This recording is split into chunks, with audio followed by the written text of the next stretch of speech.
Hello and welcome back. Today is Monday. This is our last topic in Chapter 3, Bonding, and so we'll be wrapping things up today. This slide is where we left off last class, and it's a little messy. I asked you guys to do the neat version of this graph for me for today, and I said I'd have it done and we'd talk about it. So here it is. This is the same graph that you guys did. And across the bottom, we have the number of electrons. So these guys are all isoelectronic. They all have 10 electrons. And then these ones were, I think it was 24,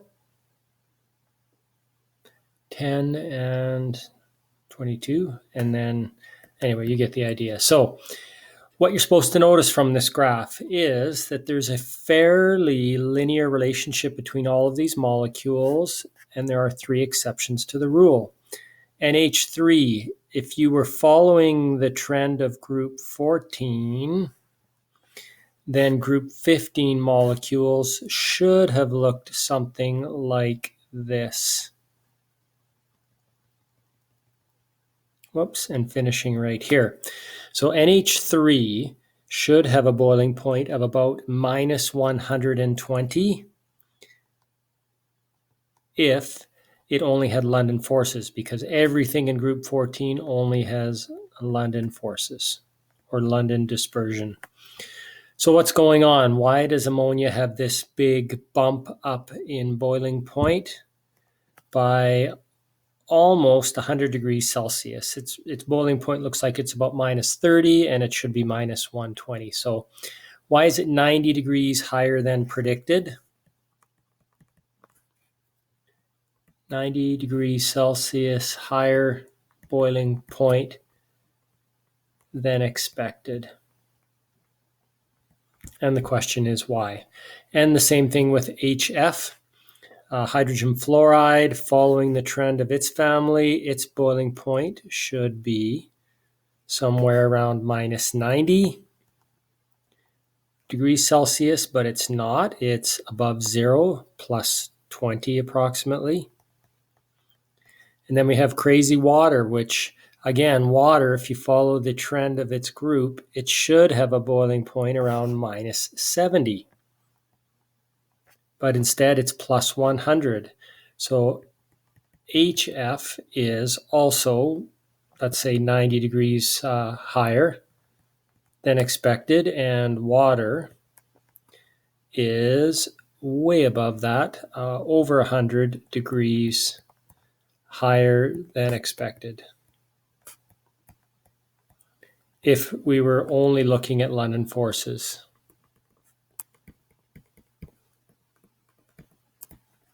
So, do you know the answer to the question? What's going on with these three? Obviously, they have something more than London forces that's raising their boiling point. And the correct answer is they all have London forces, but they're also polar.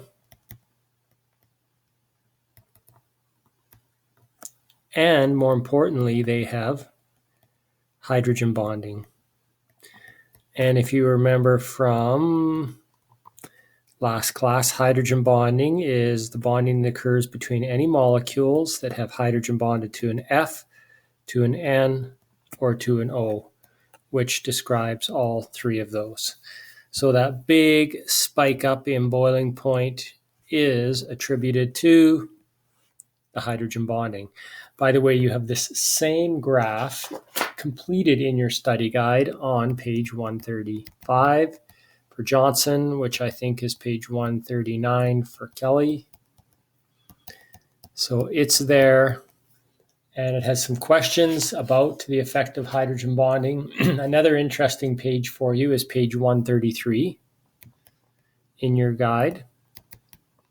And if you look at page 133, it does a comparison of London forces to dipole-dipole to hydrogen bonding, and there's a nice chart there that shows you the difference in boiling point when you add dipole-dipole and when you add hydrogen bonding. It's quite valuable. And now we're going to move on to our last topic,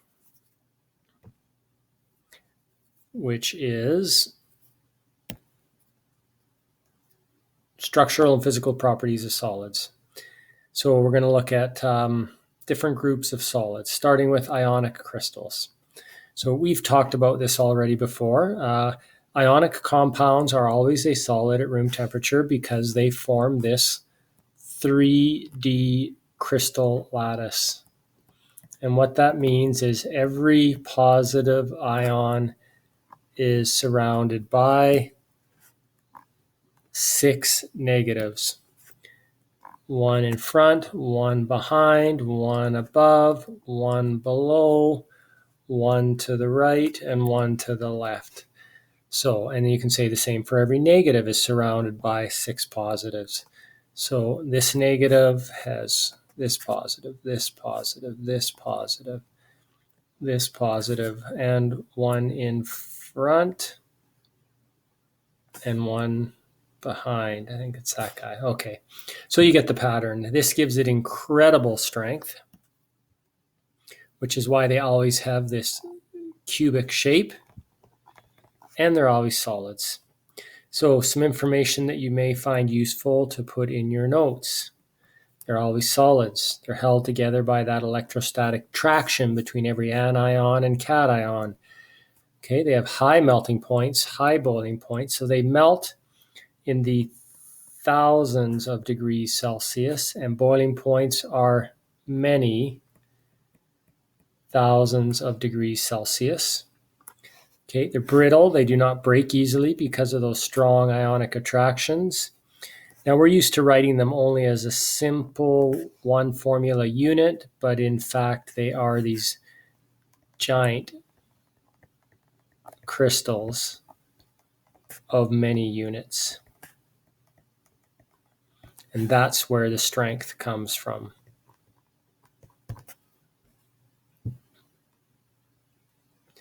Okay, so you can pause it and jot down what you would like from this slide into your notes. So that's ionic compounds. Now metals, we've already talked about these as well. Metals can also form a crystal, and you can see that in this picture. This is a crystal of metal. I know it's weird to think of metals as crystals, but that's how they do occur in nature. So that's a natural form. And the reason they form these solid crystals is because of the sharing of the electrons. Remember that metals have loosely held valence electrons that can be shared between neighboring atoms, creating what we call a sea of electrons, which flow, and that makes them great conductors of heat and electricity. Okay. So some key properties of metallic crystals. Okay, any metals, any alloys are defined as a metallic crystal. They are held together by the sea of electrons that acts like glue. I've already said that because they are loosely held and they flow, they're good conductors of heat and electricity. They're flexible. You can bend them because of the flowing electrons. They're shiny because the electrons are flowing between them. And they're all solid. I don't think you'd want them for solid. And they have pretty high melting points. Most metals melt between I'm going to say 300 to 1000 degrees Celsius. So they do have lower melting points than ionic compounds, COMP, but they're higher than the melting points of molecular compounds. Okay, so molecular compounds. These are our weakest intermolecular forces. So any non-metals in a solid form, they can be crystals in a solid. They're also liquids and gases because some of them have such low melting points. So as it says here, they're not all solids at room temperature. They can be called soft crystals. For example, wax could be considered a soft crystal. You can squish it in its solid form. You should be able to look at any molecular compound or element and list the intermolecular forces that are present. Remember, there are three: London, dipole, and hydrogen bonding. So I'm going to get you to pause the video and make your prediction on these 5 compounds. Which intermolecular forces are present for these molecular solids? Okay, S8, so those are covalent bonds, the same electronegativity, so it is nonpolar. So only London forces. Okay, NH3 is polar. So by the way, I'm just going to check mark everything has London forces as long as it has electrons, which every element and compound does. Okay, is it polar? Yes. Does it have hydrogen bonding?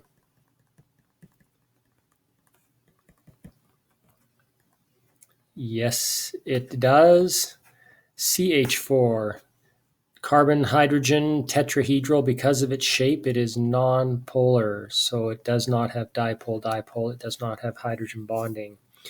C25H52 only has London forces. It is also non-polar because of its shape. All of the dipoles cancel each other out with that tetrahedral. And HCl, yuck, is polar. So dipole. Does it have hydrogen bonding? The hydrogen is bonded to a chlorine. So the answer is no, it does not have hydrogen bonding.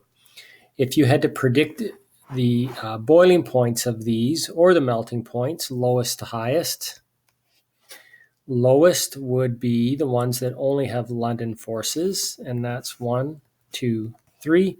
So we would look at the total number of electrons, and this one is 10. S8, each sulfur is 36. No, I lied. 16. What's 16 times 8? 128, I think. And then C25H52 would be roughly 202. So lowest boiling point, 10 electrons. Medium is sulfur and high is carbon. And those are approximations. I don't expect you to know exactly, but they're reasonable predictions. Now that's for the 3 of those. Now we could get even higher if we look at the last 2, because this one has dipole, polar. So it doesn't have very many electrons, 18 electrons, but it's got dipole. So that's going to be in that medium to high range as well. So it has pretty low London forces, but it has, I'm just going to leave it as medium, polarity. And then NH3 has hydrogen bonding. So it has low electrons as well. It's only got 17, but it's polar with hydrogen bonding. So we might put it medium compared to the CH4, which would be the lowest. Okay. Those are pretty tricky to actually predict boiling points of all 5. I probably would give you ones with bigger differences in them. Okay, the last thing we're going to look at is a very unique group of solids, and these are called the covalent crystals. They're called covalent because they consist of covalent bonds, which is very unusual to have that in a giant crystal.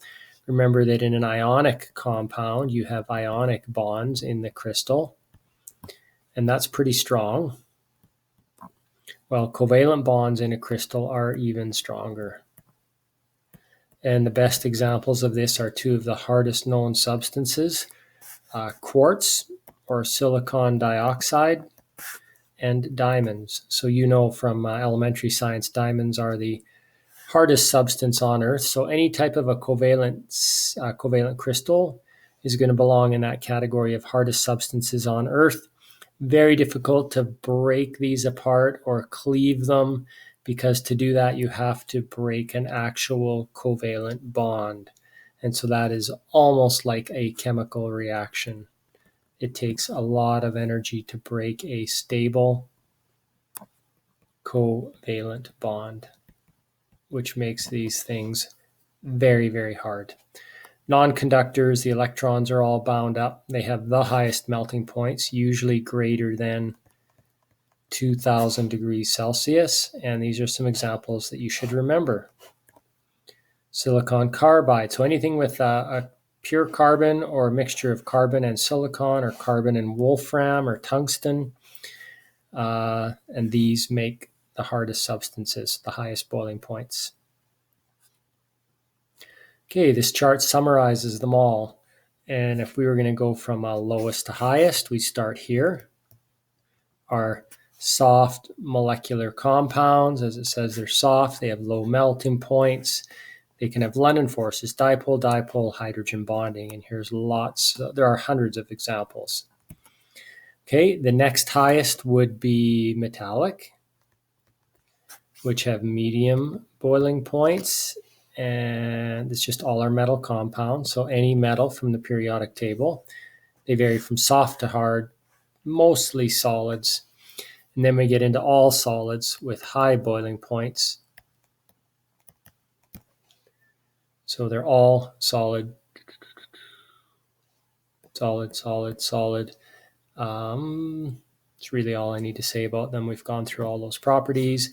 And then super high boiling point is the network covalent or covalent networks. And I gave you those ones. They are the hardest, highest boiling point naturally occurring substances on Earth. This chart again shows the order of strength of intermolecular forces. Strength of the, what do we want to put? Strength of the bonds, I guess, because some of them are intermolecular, some of them are classified a little differently. So if you're trying to predict the strength or the boiling point of something, if they only have London forces, they're probably low unless they have a lot of electrons. And then we go to dipole-dipole, hydrogen bonding. If we're comparing something with the same number of electrons, so let's say that they're all isoelectronic. Let's say we're looking at some mystery substances that have like 80 electrons. So if all of these had 80 electrons and only London forces, that would be your lowest. If it had 80 electrons and it was polar, then you'd have a higher boiling point, as if there was hydrogen bonding, even higher. If it was a metal, it would be even higher because of the sea of electrons sharing. And if it was ionic with 80 electrons, it would be even higher. And finally, if it was network covalent bonds with those same 80 electrons, you would have the highest boiling point of all. Okay, there is an assignment to do with this. It's called intermolecular bonding. It's page 150 in your study guide for Johnson, page 154 for Kelly. And what you have to do is put a list of chemicals in order of their intermolecular forces and boiling points. And I'm going to do an example to show you how you would attack that question. So here's what it looks like.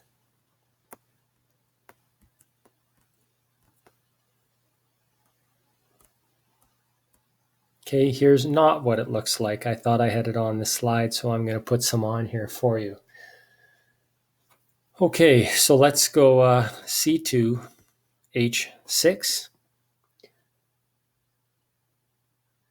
C2H5F, PB, and WC. So if I asked you to list the intermolecular forces and then predict lowest to highest boiling points, I would suggest you make a chart and you put them in order from lowest to highest. So London forces, dipole-dipole, hydrogen bonding. Then we get into our stronger ones, metallic, ionic, and finally network covalent. So you have to be able to list all 6 forces in order from weakest to strongest. Okay, and then we do our checklist. C2H6 is a nonpolar hydrocarbon. It only has London forces. C2H5F has London forces, and it's polar because of that fluorine attached to the carbon. Makes for a dipole-dipole. Pb has London forces. It's not a molecule, it's just an atom. It doesn't have dipole-dipole. It's not polar. There's no hydrogen bonding, but it's a metal. It shares its sea of electrons. WC, or Wolfram carbide, has London forces. There's electrons moving around. It's not a polar molecule. Doesn't have hydrogen bonding. It's not a metal.